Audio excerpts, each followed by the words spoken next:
Hello everyone, welcome back to my YouTube channel. आज की इस वीडियो में हम कुछ और इम्पोर्टेंट एमसीक्यूज़ को देखेंगे रिलीजन एंड सोसाइटी के ऊपर, धर्म एवं समाजशास्त्र के ऊपर, जो कि काफ़ी इंपॉर्टेंट एमसीक्यूज़ इस वीडियो में मैं आपके लिए लेकर आया हूं। तो आप चैनल को सब्सक्राइब जरूर करें और बेल आइकन दबाना ना भूलें। तो फर्स्ट क्वेश्चन है हमारा, धर्म की समाजशास्त्रीय किसकी देन है? ऑप्शन नंबर ए बेवर या वेवर, ऑप्शन नंबर सी है यहाँ पे दुर्खिम, ऑप्शन नंबर डी है काम्ट। यहाँ पे एक ऑप्शन मिसिंग है पर कोई बात नहीं। तो क्वेश्चन भी आपका इस प्रकार आएगा कि धर्म की समाजशास्त्रीय किसकी देन है? तो इसका राइट आंसर है ऑप्शन नंबर ए, वेबर की देन। वेबर कौन है? यानी कि मैक्स वेबर। उसके बाद नेक्स्ट क्वेश्चन हमारा, किस अवधि में भारत में सबसे पहले धर्मनिरपेक्षता की आवश्यकता अनुभव की गई? ऑप्शन नंबर ए मुगल शासन के दौरान, ऑप्शन नंबर बी ब्रिटिश शासन के दौरान, ऑप्शन नंबर सी स्वतंत्रता आंदोलन के दौरान, ऑप्शन नंबर डी भारत को स्वतंत्रता मिलने के पश्चात। तो किस टाइम पीरियड में सबसे पहले धर्मनिरपेक्षता की आवश्यकता को अनुभव किया गया था? तो इसका राइट आंसर है ऑप्शन नंबर सी, स्वतंत्रता आंदोलन के दौरान। क्योंकि यहाँ पर जब ये स्वतंत्रता आंदोलन चल रहा था तो यहाँ पे धर्मनिरपेक्षता की बहुत सारी आवश्यकता थी। हिंदू मुस्लिम एकता हो गई या विभिन्न जातियों में एकता हो गई, इस प्रकार से धर्मनिरपेक्षता की आवश्यकता का अनुभव वहाँ पे किया गया था। उसके बाद नेक्स्ट क्वेश्चन हमारा, इंडिया एज सेकुलर स्टेट पुस्तक के लेखक का नाम क्या है? Option number A Bhimrao Ambedkar, option number B Lokmanya Tilak, option number C L डियोर्मी या option number D Donald Smith. तो जो इंडिया एज सेकुलर स्टेट पुस्तक है, इसके जो राइटर हैं वो है डोनाल्ड स्मिथ, इसलिए option number D right answer. इसके बाद जो हमारा नेक्स्ट क्वेश्चन है वह निम्नांकित में से कौन सी एक दशा धर्मनिरपेक्षता में बाधक है?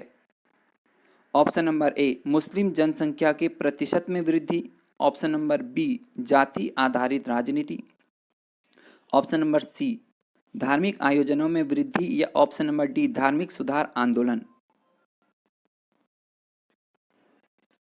तो बताइए आप इसका राइट आंसर क्या होगा? तो इसका राइट आंसर है ऑप्शन नंबर बी जाति आधारित राजनीति।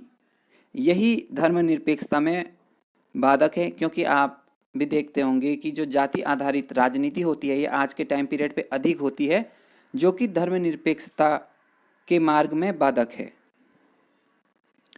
उसके बाद नेक्स्ट क्वेश्चन हमारा, दुर्खिम किस देश के विद्वान थे? ये दुर्सिम लिखा हुआ है गलती से, लेकिन ये है दुर्खिम। तो दुर्खिम किस देश के विद्वान थे?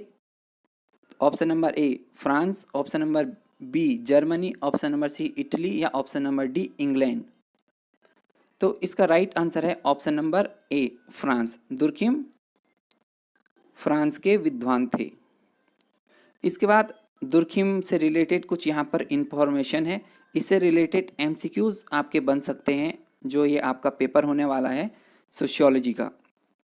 तो कुछ फैक्ट्स हैं यहाँ पे, जैसे कि दुर्खिम की जो प्रथम पुस्तक है उसका नाम क्या है? इस टाइप से क्वेश्चन आ सकता है कि 3-4 बुक्स का नाम वहाँ पे आपको दे दिया जाएगा और पूछा जाएगा कि दुर्खिम की प्रथम पुस्तक का नाम क्या था। तो option number A the division of labour in society. तो जो दुर्खिम की पहली पुस्तक थी वो थी the division of labour in society, ये आपको याद रखना है। उसके बाद दुर्खिम का जन्म कब हुआ था और कहाँ हुआ था, ये भी क्वेश्चन पूछा जा सकता है। तो दुर्खिम का जन्म 1858 में हुआ था और फ्रांस के एपिनल नामक स्थान में हुआ था। आपको देश का नाम भी याद रखना है और कहाँ पर हुआ था एपिनल, आपको ये भी याद रखना है। उसके बाद जो अगला फैक्ट है हमारा, वो धर्म पर लिखी दुर्खिम की प्रसिद्ध पुस्तक का नाम the elementary forms of religious life है। ये भी आपको पूछा जा सकता है कि उनकी धर्म पर लिखी जो प्रसिद्ध पुस्तक है, फेमस बुक है, वो कौन सी है? तो है the elementary forms of religious life. उसके बाद ये भी पूछा जा सकता है कि उनकी प्रमुख कृतियाँ कौन कौन सी हैं। तो यहाँ पर मैंने 3 कृतियाँ यहाँ पर दुर्खिम की लिखी हुई है, जैसे कि समाज में श्रम विभाजन या समाजशास्त्रीय पद्धति के नियम और आत्महत्या। जो सबसे प्रमुख है इनका जो ग्रंथ था वो आत्महत्या था, और प्रमुख जो कृतियाँ हैं वो आपको 3 याद होनी चाहिए। तो ये उनकी प्रमुख कृतियाँ थी। उसके बाद जो नेक्स्ट क्वेश्चन है वह दुर्खिम ने आत्महत्या की विस्तृत विवेचना अपने किस ग्रंथ में की है? Option number A, the division of labour in society. Option number B, the rules of sociological method. Option number C, the suicide, या option number B, the elementary forms of religious life. तो इसका right answer है option number C, the suicide. तो the suicide में उन्होंने आत्महत्या के बारे में डिटेल वाइज उन्होंने उसमें बता रखा है। उसका नेक्स्ट क्वेश्चन हमारा, वेबर ने निम्न में से अपनी किस पुस्तक में सामाजिक क्रिया के सिद्धांत का प्रतिपादन किया है? उन्होंने किस बुक में सामाजिक क्रिया के सिद्धांत का प्रतिपादन किया है? ऑप्शन नंबर ए, सामाजिक और आर्थिक संगठन का सिद्धांत। ऑप्शन नंबर बी, धर्म का समाजशास्त्र। Option number C, essays in sociology, या option number D, the city. तो इसका राइट आंसर है ऑप्शन नंबर ए, सामाजिक और आर्थिक संगठन का सिद्धांत। इसमें उन्होंने सामाजिक क्रिया के सिद्धांत का प्रतिपादन किया है। उसके बाद नेक्स्ट क्वेश्चन हमारा, कार्य ही पूजा है किस धर्म में माना जाता है? यानी कि वर्क इज वर्शिप, ये किस धर्म में माना जाता है? ऑप्शन नंबर ए, प्रोटेस्टेंट धर्म। ऑप्शन नंबर बी, हिंदू धर्म। ऑप्शन नंबर सी, इस्लाम, या ऑप्शन नंबर डी, सिख। तो इसका राइट आंसर है ऑप्शन नंबर ए, प्रोटेस्टेंट धर्म। यहाँ इसमें माना जाता है कि कार्य ही पूजा है। इसके बाद हमारा नेक्स्ट क्वेश्चन है, वह भारत का धर्म नामक पुस्तक के रचयिता कौन है? भारत का धर्म नामक पुस्तक के रचयिता कौन है? ऑप्शन नंबर यहाँ पर गड़बड़ हो रखा है, लेकिन ऑप्शन नंबर बी है Mahatma Gandhi. Option number C, Kant, या option number C, Max Weber. तो इसका राइट आंसर है option number C, Max Weber. तो जो भारत का धर्म नामक पुस्तक है वो किन्होंने लिखी है? मैक्स वेबर ने। इसके बाद नेक्स्ट क्वेश्चन हमारा, उन क्रियाओं को क्या कहते हैं जो प्राचीन परंपराओं व प्रथाओं में संचालित होती है? ऑप्शन नंबर ए, परंपरागत सामाजिक क्रियाएं। ऑप्शन नंबर बी, भावनात्मक सामाजिक क्रियाएं। ऑप्शन नंबर सी, मूल्यात्मक सामाजिक क्रियाएं। ऑप्शन नंबर डी, बौद्धिक सामाजिक क्रियाएं। तो इसका राइट आंसर होगा ऑप्शन नंबर ए, परंपरागत सामाजिक क्रियाएं। उसका नेक्स्ट क्वेश्चन हमारा, social reform and social politics नामक पत्रिका का संपादक किस विद्वान ने किया था? ऑप्शन नंबर ए है पार्सन्स। ऑप्शन नंबर सी है बेबर। ऑप्शन नंबर बी है दुर्खिम। ऑप्शन नंबर डी, उपयुक्त में से कोई भी नहीं। तो इसका राइट आंसर है ऑप्शन नंबर सी, इसका राइट आंसर हो जाएगा। यहाँ पर लिखा भी हुआ है मैंने, ऑप्शन नंबर सी, वेबर। तो social reform and social politics जो नामक पत्रिका का संपादन है वो किन्होंने किया है? वो क्या है? मैक्स वेबर ने। उसके बाद नेक्स्ट क्वेश्चन हमारा, the theory of social and economic organisation नामक पुस्तक के लेखक। ऑप्शन नंबर ए हमारा पार्सन्स। ऑप्शन नंबर यहाँ पर A Durkheim. Option number B है बेबर। यानी कि इसका राइट आंसर आप देख लीजिए, the theory of social and economic organisation जो पुस्तक है उसके जो राइटर हैं वो है ऑप्शन नंबर बी, बेबर। तो ऑप्शन नंबर ये मैक्स वेबर इसके राइटर हैं। The theory of social and economic organisation के राइटर मैक्स वेबर हैं। इसके बाद हमारा नेक्स्ट क्वेश्चन है, वह कुरान में अधिकांश आरंभिक अध्याय हजरत मोहम्मद द्वारा कहाँ पूरे किए गए थे? ऑप्शन नंबर ए है Mecca. Option number B, Medina. Option number C, Jerusalem, या ऑप्शन नंबर डी, ईरान में।